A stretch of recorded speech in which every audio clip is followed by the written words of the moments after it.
Have you ever wondered what it truly feels like to live in a nursing home, not from the brochures, but from someone who's actually lived it?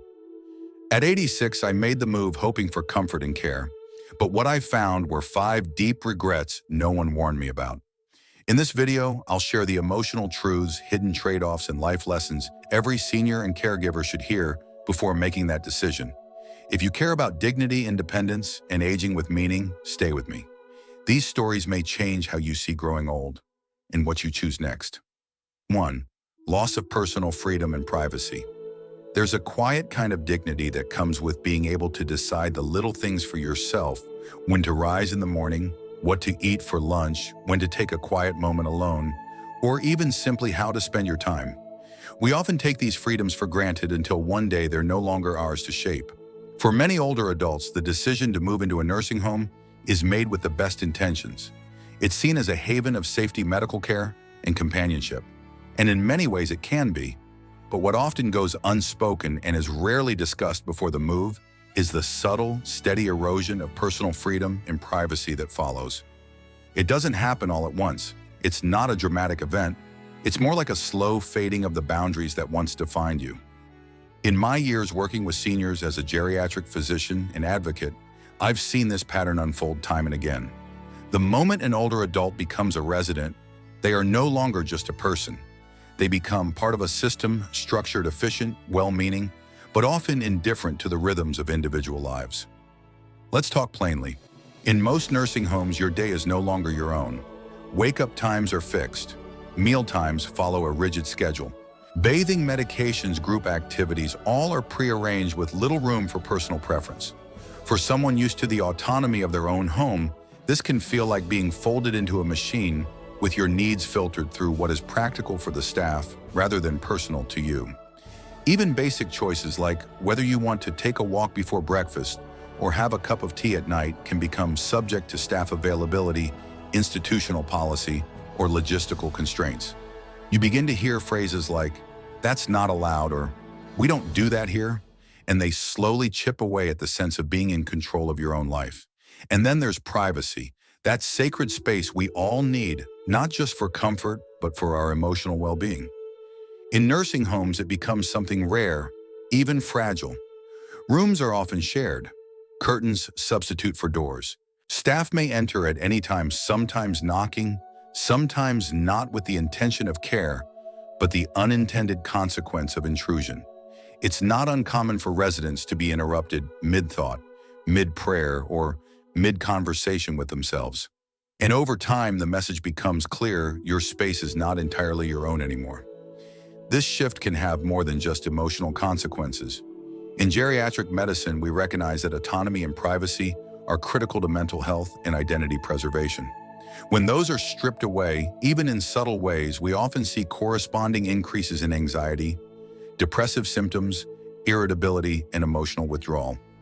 What the medical chart might label as adjustment issues are more truthfully signs of a spirit struggling to stay whole in a setting that doesn't always honor the individual. Let me give you an example. One of my former patients, James, was a lively 82-year-old with a sharp wit and a strong sense of self. He had lived alone for over a decade after his wife passed, managing his diabetes, his garden, and even his grocery trips with admirable independence. But after a minor fall and some pressure from his children, he agreed to transition into a nearby nursing facility just for a few months. The first few weeks were fine, even novel. Meals delivered, medications monitored, people to chat with in the hallway. But it didn't take long before the reality set in. James could no longer brew his coffee when he pleased. His walks outside were scheduled and supervised. Even his preferred reading hour was interrupted regularly by staff checking vitals or offering group activities. He confided in me during one of our follow-up appointments, "Doc, I'm not ungrateful, but I feel like I lost the right to be myself. Even prisoners get a little privacy." His words were not bitter but tired, a kind of fatigue that doesn't come from illness, but from being unseen. For James, and for so many like him, the challenge wasn't the care itself. It was that the structure of the care had displaced his personhood. In a well-functioning nursing home, care is standardized for safety and efficiency. But aging is not standardized. It's personal. Deeply so. And when we apply one mold to 1,000 different lives, we crush something delicate in the process. Of course, not all facilities are the same. Some have made significant strides toward what we call resident-centered care, a philosophy that seeks to restore decision-making power to the resident to make care more collaborative than directive. But these models remain unevenly implemented, and even where they exist, the underlying tension remains. How do you balance the needs of the institution with the soul of the individual? The answer, I believe, begins with honesty. We must name what is lost when we institutionalize care. We must talk openly about the psychological trade-offs, not just the physical conveniences.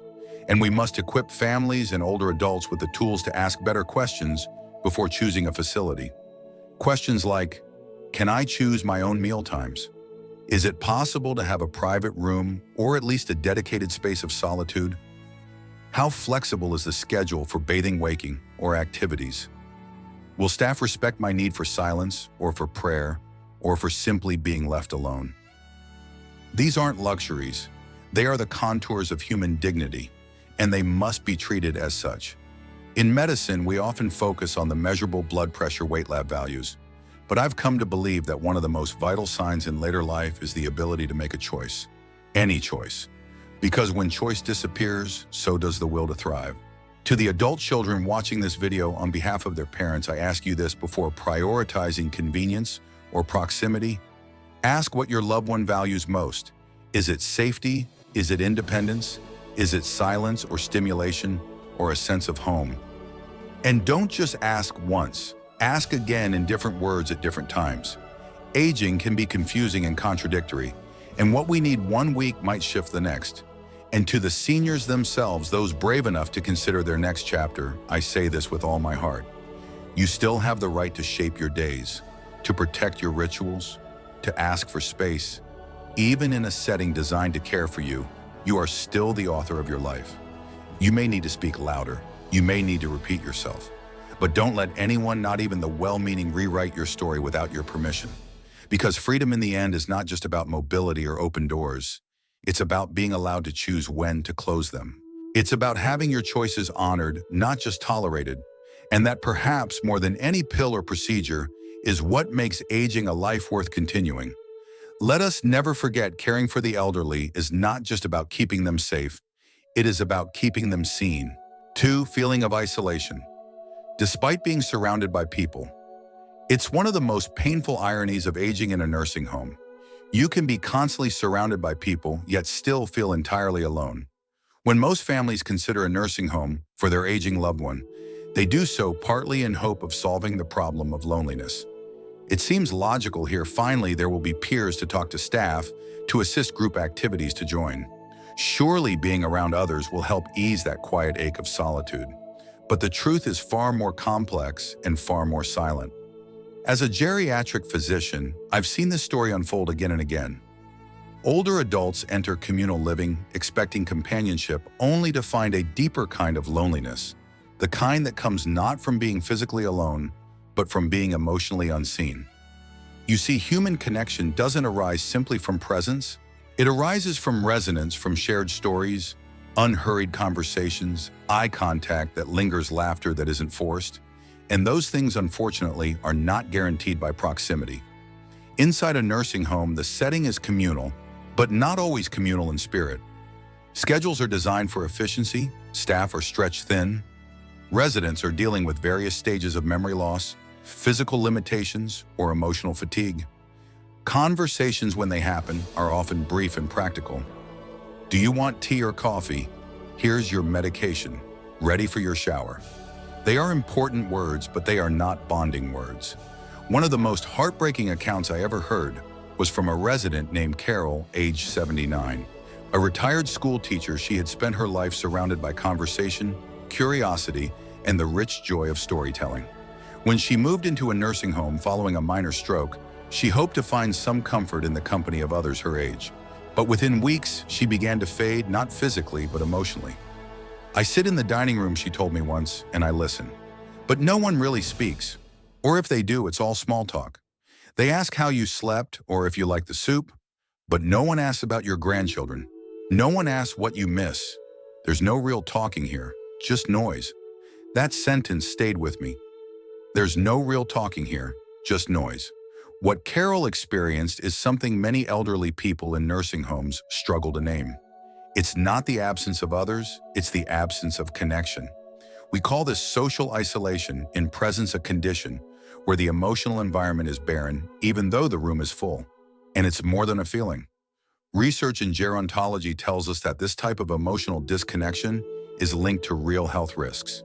Seniors who report persistent loneliness are more likely to experience elevated cortisol levels, higher blood pressure, cognitive decline, and depressive symptoms. The brain, like the heart, withers without connection. So why does this happen? First, let's acknowledge a simple truth: not everyone in a nursing home wants to engage.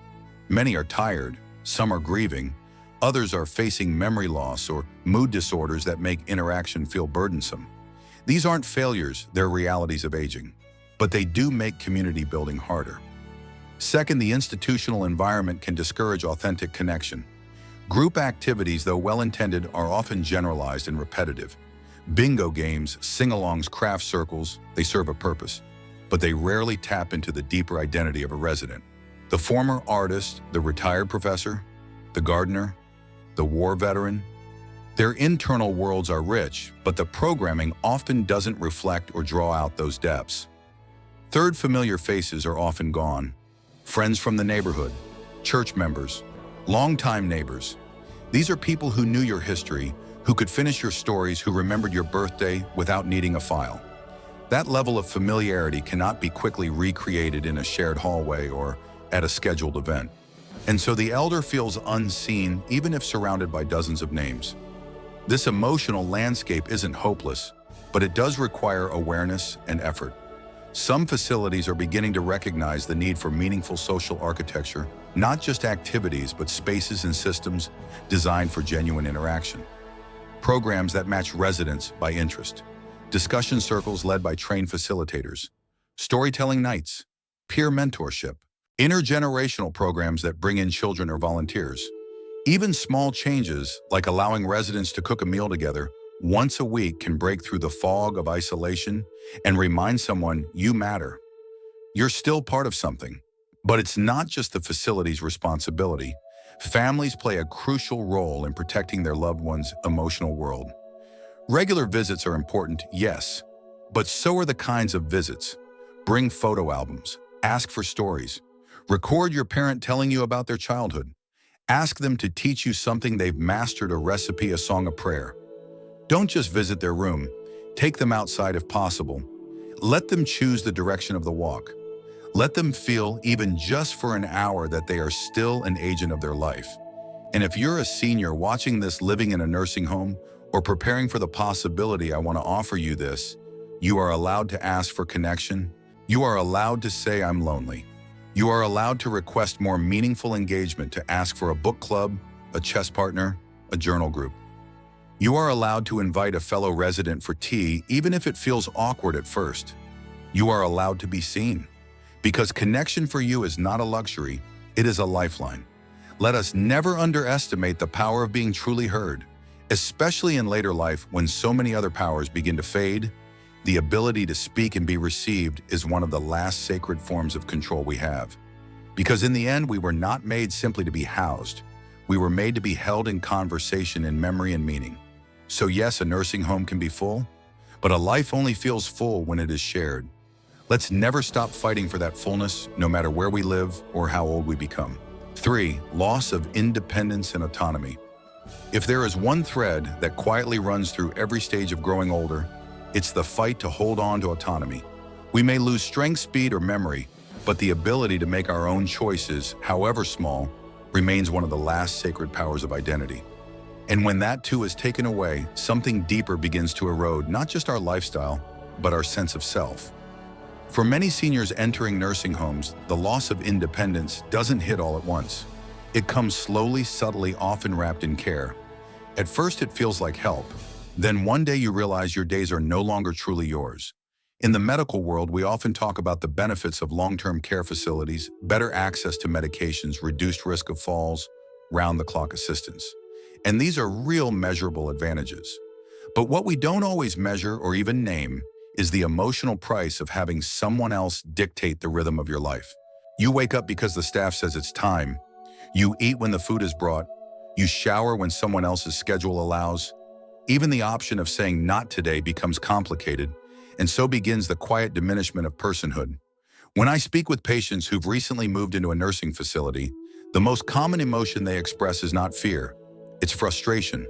Frustration at having to ask permission for things they once did without thought. Frustration at being treated like a passive recipient of decisions rather than an active participant in their own existence. There's a specific kind of grief that comes from losing the ability to decide. One resident, George 82, a retired carpenter, once shared something that struck me. They help me with everything, but no one asks what I actually want. They dress me, but I hate the clothes. They bring me food, but I don't like the soup. And when I speak up, they say, "This is what's best for you." Hey, but who gets to decide what's best? Shouldn't that still be me? His voice wasn't angry, it was tired. Tired of the thousand small indignities that added up to one big truth: his autonomy had been quietly surrendered. We have to understand independence isn't just about physical mobility. It's about agency, the ability to initiate action, to exercise choice, to shape your own experience. And when that agency is lost, the psychological consequences are real. Clinical studies have long shown that lack of autonomy in older adults is linked to higher rates of depression, reduced participation in physical or cognitive activities, poorer outcomes in rehabilitation, increased feelings of helplessness and identity confusion. Why? Because being in control is directly tied to feeling human. And that's something no amount of safety or medication can replace. Let's be honest, not every elderly person is capable of full independence. Many need help, but there's a difference between receiving care and being overridden, between being supported and being silenced. The intention behind structured care is often good. Facilities want to minimize risk, streamline operations, and ensure all residents are tended to. But in doing so, many fall into a pattern of efficiency over empathy. And this is where the deepest wounds happen, not in the body, but in the spirit. The very routines meant to protect seniors can become the very things that imprison them. Imagine being told you can't go outside today because it's not on the schedule, or being denied a second cup of coffee because the cart has already passed, or being dressed in clothing you didn't choose because it was faster that way. Independence isn't about fighting the system. It's about preserving voice, about having your preferences count. In my practice, I've seen how even small decisions can reawaken a sense of purpose in seniors. Letting someone choose their own breakfast, allowing a resident to rearrange their room, asking when they'd like to bathe instead of assigning a time, giving them space to decline an activity without guilt. These may seem minor, but to someone whose world has been narrowed by age, illness, or circumstance, they are monumental. They say you are still in charge of your life. We see you not just as a patient, but as a person. There is a concept in modern elder care called person-directed care. It means shifting the focus from what's easiest for us to what matters most to you. It's a model that prioritizes choice, flexibility, and dignity. And while it's gaining ground, too many institutions still operate under outdated assumptions that old age equals passivity or that safety is more important than self-expression.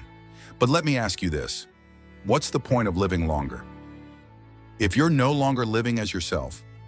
To the adult children watching, perhaps considering this transition for a parent, this is what I urge you to understand. Aging does not strip your loved one of their right to decide. Ask them what they want. Involve them in decisions about their care. Don't just choose a facility based on cleanliness or reputation. Ask about flexibility. Ask about resident input. Ask how they support independence, not just health. And to those currently living in these facilities, your voice still matters. You're allowed to ask for choices. You're allowed to resist routines that don't fit you. You're allowed to say, "I miss my old morning," and try to bring a piece of it back. Sometimes that might mean working with staff. Other times it might mean inviting family to advocate with you. But above all, it means believing that autonomy is not a gift. It's a right. Because at the end of the day, independence is not about doing everything alone. It's about having the power to say, "This is how I'd like to live." Even if your legs are weaker, even if your memory is slower, even if you need help to bathe or dress or move, you still have a self, and that self deserves to be heard. Let us remember, growing older should never mean growing invisible. And the strongest medicine we can offer more than any prescription is the opportunity to choose again, to choose joy, to choose routine, to choose silence, to choose how you meet the morning. Because life, no matter how late the hour, is still yours to live. 4. The hidden toll of emotional isolation. You can sit in a room filled with people and still feel utterly alone. That's the paradox many seniors face when they enter a nursing home. From the outside, it looks like company is constant staff, walking by meals shared in groups, activities offered daily. But inside, something quieter unfolds. A kind of loneliness that doesn't come from absence, but from lack of connection. This is not a topic most families discuss before moving a loved one into care. In fact, many believe the exact opposite will happen. You'll make new friends, they say. You won't be by yourself anymore. The intentions are loving. The hope is real. But the emotional reality often diverges sharply from that hope, and it deserves to be spoken aloud. In the field of geriatric medicine, we call this emotional isolation in proximity. It refers to the emotional disconnection that occurs even when someone is physically surrounded. And for many elderly individuals, it's one of the most painful and misunderstood experiences of institutional care. Why does this happen? To begin with, we have to understand that aging itself brings complex emotional shifts. Seniors are often grieving the loss of a partner, a home, friends who've passed on. Their hearts are tender, and unlike children or younger adults who are still forming new identities, older adults are trying to preserve the person they've always been. But in a nursing home, the environment often doesn't reflect their personal history. It's neutral, clinical, sometimes even sterile, and in that setting it becomes harder for them to feel known. They're surrounded by others, yes, but not people who know their stories. Not people who remember who they were before the walker, before the gray hair, before the slow shuffle down the hall. I once spoke with a woman named Margaret, age 79. She had lived an active life organizing community events, baking for every neighbor's birthday, and volunteering at the library. But after a series of mini strokes, she moved into a well-rated nursing home. "I'm grateful for the care," she said. "They're kind here, but I haven't had a real conversation in weeks. They ask how I'm feeling, but no one asks who I am." That distinction between being cared for and being known is crucial. One can meet your physical needs and still leave you emotionally starving. And when that starvation goes on long enough, it begins to show up in other ways. Emotionally isolated seniors are more likely to experience cognitive decline at faster rates, lose motivation to participate in daily activities, withdraw from social opportunities even when offered, exhibit signs of depression, anxiety, or agitation, report sleep disturbances or loss of appetite, suffer from worsened chronic conditions such as high blood pressure or weakened immunity. The body remembers what the heart feels, and when the heart feels forgotten, the body suffers too. This is where the structure of many nursing homes becomes a hidden contributor to isolation. Everything is scheduled. Everything is grouped. Activities, meals, therapy, all are formatted to be repeatable and manageable across dozens of residents. But rarely do these schedules leave space for personal expression or spontaneous interaction. A man who used to read quietly each morning may now be encouraged to join group games he doesn't enjoy. A woman who once painted in the afternoons may find there's no space or supplies. And while well-meaning staff try to include everyone, the result can sometimes feel more like performance than connection. That's not to say the staff are at fault. Many of them are compassionate and overworked. But the system they operate in, rigid, hierarchical, efficiency-driven, often leaves little room for the kind of slow, unhurried engagement that emotional connection requires. So what helps? How do we soften this hidden pain? The answer is not just more activity, but more meaning. Programs that match people based on shared interests or life stories tend to have higher success in creating real bonds. A World War II veteran and a Korean War veteran may not speak during bingo, but put them in a quiet corner with a few photos and a newspaper, and suddenly they open up like old friends. The same is true for intergenerational contact. When children visit or when young volunteers are trained to spend time with seniors beyond the surface level, the energy shifts. The elderly don't just feel like residents, they feel like mentors again. That role, small as it seems, carries a profound sense of worth. Families, too, play a central role in combating emotional isolation.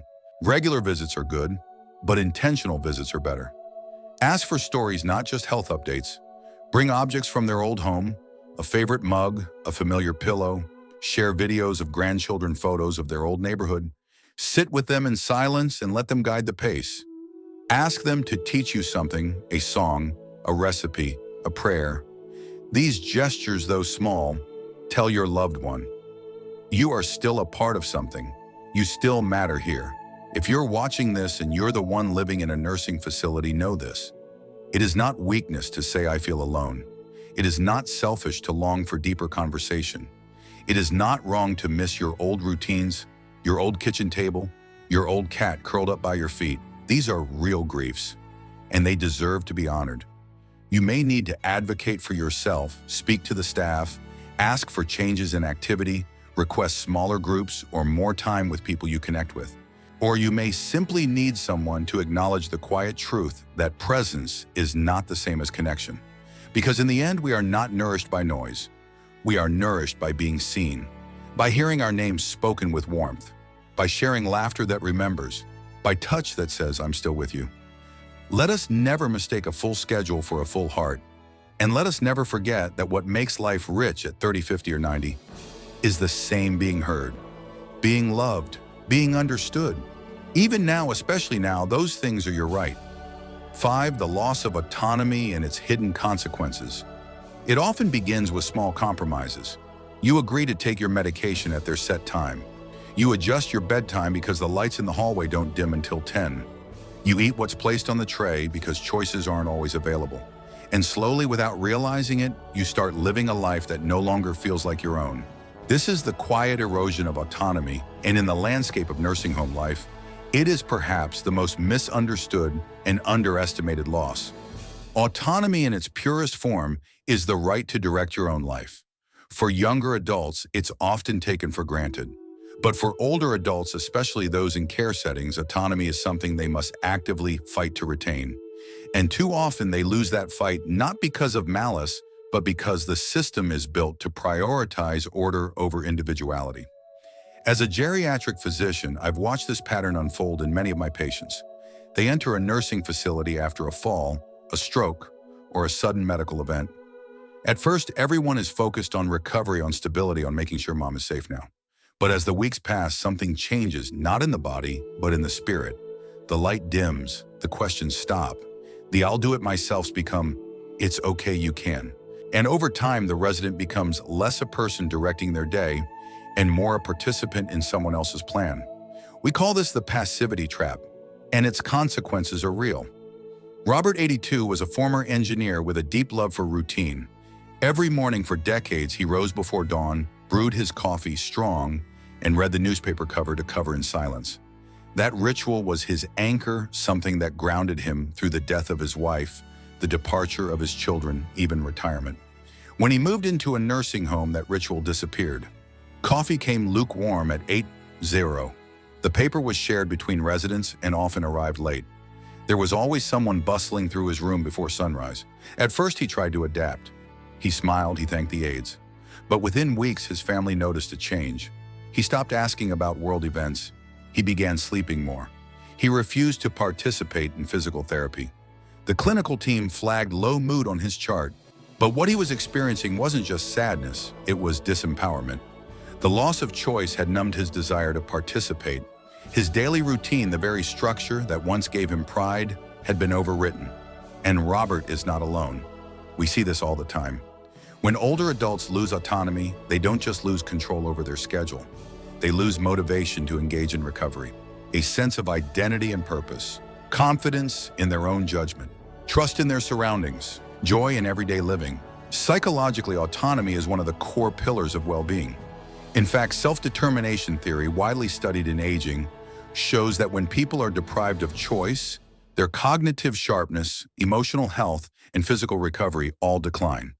It's not a gentle slope either. It's rapid, especially in seniors already dealing with frailty or chronic conditions. And yet, many facilities continue to operate under rigid systems designed to eliminate uncertainty. Wake-up times are synchronized. Activities are pre-chosen. Even bath schedules rotate by hallway, not by preference. Why? Because it's easier to manage, but easier for whom? The answer, unfortunately, is easier for the system, not the person. And while safety and predictability matter especially for residents with dementia or advanced illness, they should never come at the expense of treating each individual as fully human. Because here's the hidden danger: learned helplessness. When a person is consistently prevented from making decisions, or when their preferences are dismissed, they begin to internalize the belief that their choices don't matter. They stop trying, they defer to others, and eventually they forget how to advocate for themselves. This doesn't just affect mood, it delays recovery, it reduces participation in therapy, it leads to worse health outcomes and higher risk of institutionalization becoming permanent. But this isn't an unsolvable problem. Some nursing homes are beginning to implement person-centered care models. These systems ask residents, when would you like to wake up? Do you prefer a shower or a bath? Would you like to eat in your room or with others today? What routines are most important to you, and how can we preserve them? Even asking these questions consistently and sincerely can dramatically shift the tone of care. And when residents feel they have a say, they become more resilient. They engage more. They complain less. They feel respected, not just cared for. Families, too, play a powerful role in restoring autonomy. Bring in familiar items, a robe, a favorite chair, a small bookshelf. Speak to staff about honoring your loved one's preferences. Encourage participation in decisions, even small ones. Ask, how do you want to spend today, not just how are you feeling? And if you're the one living this experience, if you're a resident watching this, know this truth: you are still allowed to decide. Your voice still matters. You don't need permission to want what you want. Speak up for the things that comfort you. Ask for flexibility. Say when something doesn't feel right.